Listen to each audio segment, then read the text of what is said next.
O Superman do James Gunn tem cenas de ação insanas, atuações incríveis, momentos que vão te emocionar e o mais importante, mostrar de forma praticamente precisa como os personagens são nos quadrinhos. É uma visão sólida do Homem de Aço. É quase, eu disse quase, um filme perfeito. Hoje a gente vai ver tudo que o Gunn acertou em cheio e também algumas coisinhas que poderiam ter sido melhores. E relaxa, no spoiler. Então, vamos nessa.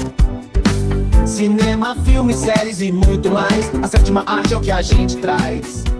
A menos que você tenha vivido numa caverna no último ano, você já sabe a história. Superman entra numa treta no Oriente Médio para impedir uma invasão que mataria um monte de inocentes. E aí o Lex Luthor muda tudo isso e aproveita para ferrar a imagem dele e virar a galera contra o herói. É aquele enredo clássico de histórias em quadrinhos que dá motivo para o Superman sair no tapa com uma engenheira, com o Ultraman e até com um Kaiju em plena metrópolis. Tem muita ação e momentos divertidos também, mas o filme também entra em temas mais sérios como a reação do mundo cada vez que o Superman resolve levantar um dedo. Tem gente que o odeia, tem gente que o vê como intruso que pode destruir tudo e que devia ficar fora dos problemas humanos, mas também tem aqueles que amam o Superman, que são capazes até da própria vida por ele. E isso não torna o filme pesado ou chato, com discurso toda hora, não. Pelo contrário, é super divertido, com todas as marcas registradas do James Gunn. Piadas bem colocadas, figurinos coloridos, cenas de lutas bem coreografadas, planos de sequências estilosos, momentos criativos com os poderes e até um discurso do pai do Clark que,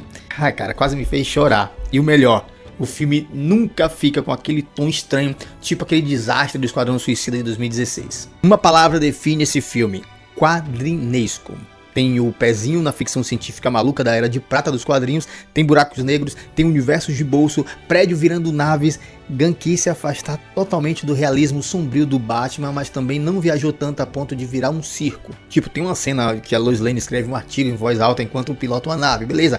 Mas aí você compra a ideia porque o mundo tá bem construído, não é nada parecido com o MCU ou o antigo DCU. E nem chega perto da trilogia do Nolan, é algo mais perto do que uma história em quadrinho de linha principal da DC, que pegou isso e virou um filme live action respeitando os limites do formato. E o Superman em si? Porque não adianta ter um filme todo bom, com fotografia maravilhosa, se o Superman não funcionar. O Gunn quis um Superman gentil, sorridente, como o do Christopher Reeve, mas também humano, com dúvidas e sofrimentos, como os da fase do Jeff Loeb ou do Mark Waid. Ele é inocente, idealista, confia demais nas pessoas, mas não é burro. Ele acredita em segundas chances, que as pessoas merecem e podem mudar, mas não é um bobão. Ele sente raiva, ele tem medo, ele briga com a parceira, ele se preocupa com o cachorro, muito legal inclusive, mas também carrega um peso gigante nas costas porque ele é literalmente o ser mais poderoso do mundo. É uma mistura dos melhores Supermans e o mais importante, em nenhum momento ele age fora do que o Superman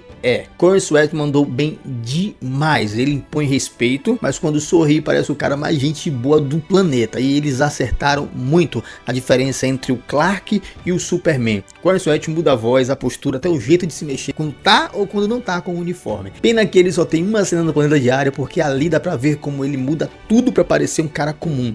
Ele até se curva assim pra parecer menos fortes, igualzinhos em All Star Superman. Dá pra discutir, não brigue comigo, que se ele tá no nível do Reeve. Dá pra discutir, mas isso a gente vai em outro vídeo. O que eu posso dizer é que Rachel Brosnahan é sem dúvida a melhor Lois Lane do cinema. Será que eu falei o nome dela certo? Eu nunca consigo, velho. Ela é a cara do personagem dos quadrinhos, ela atua muito, e assim como o Clark tem dificuldades sociais, ela é uma repórter incrível, mas tão obcecada pelo trabalho que chega a brigar com o Clark por não conseguir a resposta que quer. E às vezes é irritante, mas faz parte do personagem. O mais importante, ela tem um papel real na história. Ela não é só o par romântico, mas sim, o par romântico funciona, eles têm uma química incrível, até o beijo parece que é de verdade, parece que eles estão aproveitando aquilo ali, mas o Gunn fez a Lois ser muito mais do que a namorada do Superman. Ela não é só a donzela em perigo, ela também é alguém que faz parte da história, que resolve alguma coisa. Ela não é super-heroína, daquelas que do nada tem... Não tem nada disso, mas até porque seria forçadíssimo, mas ela tem um papel muito bom no enredo. Lois contribui como jornalista num subplot muito bem feito, que é importante pro terceiro ato e que não parece enfiado na goela da gente como geralmente estão fazendo. O que ajuda é que todo mundo do Planeta Diário tá bem escrito. Perry, Jimmy até a Cat. Agora, o que me surpreendeu foi Krypton. Eu tava pronto pra odiar aquele cachorro. Sim. Eu achei que ele ia aparecer a cada 5 minutos só pra ser fofo, pra fazer o público rir, porque assim, todo mundo ama cachorro. Mas não foi assim. Ele é engraçado, ele é adorável, mas nunca fica chato. Ele é só um cachorro com superpoderes. E mesmo com Clark quase morto, ele quer brincar de buscar bolinha. E o melhor é que ele ajuda de verdade na história, inclusive na batalha final. O Jonathan Kent também foi respeitado. Ele aparece pouco, mas tem uma das melhores cenas do filme. É uma cena que dá vontade de chorar, de aplaudir, de abraçar o pai, de agradecer o Gunn por entender quem é o Jonathan Kent. Já os pais biológicos do Superman, nem tanto. Assim, sem spoilers, mas tem uma reviravolta importante sobre Krypton no segundo e terceiro ato. Assim, a mensagem final sobre o que significa ser o Superman é linda, mas mudaram algo no passado dele que não me desceu. Eu tenho que ser justo se o Gunn ferrou com Jor-El e Lara nesse filme. Felizmente isso deve ter pouco impacto no futuro do DCU, provavelmente nem vai ser citado de novo, mas se você é fã raiz e curte muito os pais kryptonianos, vai ficar decepcionado assim como eu fiquei. É uma pena porque o resto do elenco tá redondinho. Sobre os outros heróis, seria fácil se o Gunn transformasse o Guy Gardner, o seu incrível, e a Mulher Gavião num novo Esquadrão Suicida com piada o tempo todo. A gente sabe que o Gunn curte esse anti-herói sarcástico, então o Guy era um prato cheio. Mas felizmente eles ficam como coadjuvantes e não viram palhaços. O Guy tem umas falas engraçadas, mas isso tá nos quadrinhos, ele é assim. Ele é meio babaca pra caramba. O que importa é que a Justice Gang não rouba a cena nem vira crossover. É uma história do Superman. Tudo gira em torno dele e os outros só aparecem porque o universo é compartilhado. Então, nada além disso. Como nos quadrinhos. Nada além disso, é como é nos quadrinhos. E olha, eu tô quase certo que o Gunn colocou esses personagens porque ele quer muito fazer um filme do Justice Gang. Eu aposto que o roteiro já tá escrito e aposto que no final do Justice Gang ele vai mudar até o nome da equipe igual a Marvel fez com Thunderbolts. Agora, quem roubou a cena, de verdade, mais que tudo, e talvez mereça mais crédito que o Corrin, foi o Nicholas Hoult como Lex Luthor. Que Lex Luthor maravilhoso, você tem raiva dele, ele é vilão. O Gunn ele junta tudo do Lex clássico, namorado estilosos, capangas idiotas, e aquele jeito de ser tão babaca que dá até vontade de estocar. Mas também é maligno. Ele é inteligente, ele é frio, ele é invejoso, ele sabe que é um vilão, ele gosta disso. Tem uma cena no segundo ato que deixa claro que ele não tem limites. Ele mata homem, mulher, criança só pra incriminar o Superman. Diferente do Thanos, que pelo menos se sentia mal às vezes, por isso que eu digo que Thanos não é um anti-herói e nem um vilão, ele é um anti-vilão. O Lex ele não sente um pingo de culpa, o Lex é um vilão. O Gunn se superou. Esse é o melhor vilão que o Gunn já escreveu. Inclusive tem discurso de vilão aqui, que é um dos melhores da história do gênero. Ele pode ser polêmico, mas o Hoult é o melhor Lex Luthor do cinema. É disparado. Ele é mau de um jeito que você nunca viu. É como o Lex é o vilão principal. O filme não fica entupido de antagonista. Tipo o espetacular Homem-Aranha 2, a gente tem Ultraman, a gente tem a Engenheira, que são só os brutamontes do Lex Luthor. Não tem desenvolvimento, a gente nem conhece o passado deles, porque quem domina a história é Lex é o vilão. Bom, até aqui tudo sólido, mas e os efeitos e as lutas? Afinal é um filme de super-herói. Bom, o Gunn não vacilou. Se ele não colocar Superman em ação, ia dar o mesmo sono que Superman o Retorno. Mas aqui tem de tudo. A Justice Gang enfrenta um kaiju em Metrópolis, Superman salvando um bebê num rio esquisito, o Senhor Incrível num plano sequência incrível, todos os construtos do Guy estão lindos e até os poderes do Metamorfo foram bem usados. Mas quem brilha é o Superman.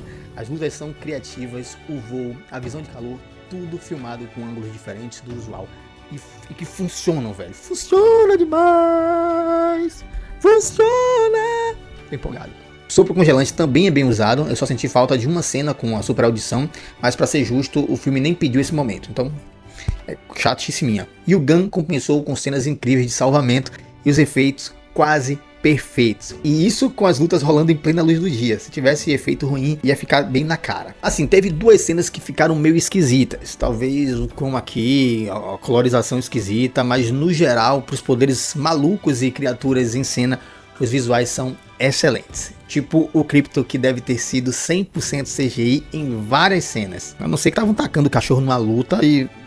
que é pouco provável, né? Esse é um dos melhores trabalhos do James Gunn.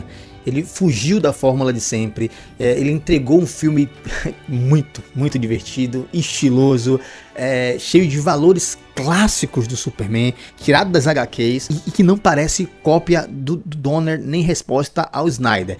É algo novo, é algo fresco e ao mesmo tempo respeitoso. Tipo se alguém pegasse as ideias mais loucas dos quadrinhos dos anos 60 e tratasse com seriedade suficiente para contar uma história moderna. É provavelmente o melhor filme do Superman desde Reeves. Tem o melhor vilão, a melhor Lois Lane e se o Corey Sweet não é o melhor Superman da história, ele tá bem perto disso. Mas isso não quer dizer que todo mundo vai gostar, porque o filme tem vibe de gibi. Porque ele é colorido, ele não tenta parecer sério ou realista demais e não tem aquele filtro desbotado que a Marvel joga nos filmes. Ele não se envergonha de ser um filme de super-herói. Ele não tenta justificar tudo com pseudociência. E se você curte Superman, se você curte o Superman ou aventuras heróicas em geral, vai se divertir muito. Talvez você ache que a Margot Kidder foi uma Lois Lane melhor que a Brosnan. E assim, tudo bem. Todo mundo tem o direito de estar errado.